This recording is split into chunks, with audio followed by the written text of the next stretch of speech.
public. Ni kweli ukiangalia kitengo cha tusema article 37 article 37 of the constitution, yes, iko clear. Inasema kwamba wananchi wako na uwezo na uhuru ya kufanya maandamano, kupatiana hata ile petition. Na hiyo ni kitu ambacho tuwezi tukaondoa kwa wale wananchi. Lakini pia kwa hiyo constitution pia lazima tukue na tuseme na uadilifu fulani. Tuseme kwamba ndio katiba imempatia hii nafasi, lakini kwa kutenda yale lazima pia mfuate kanuni fulani. Si kwamba inamzuilia.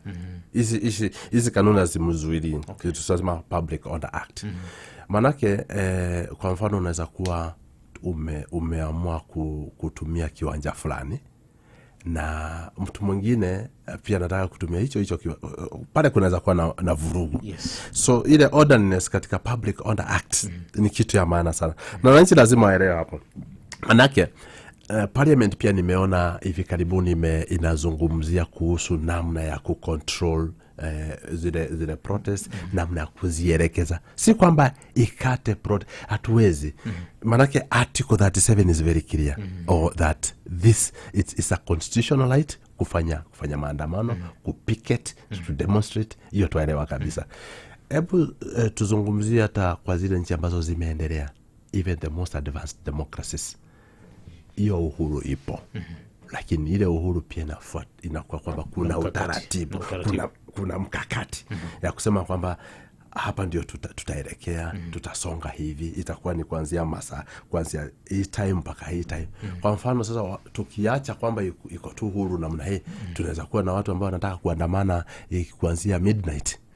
Sasa ile kuandamana wakati wa giza na kitu kama ile, lazima kuwe na ile utaratibu. So pia tukirudi kwa maneno ya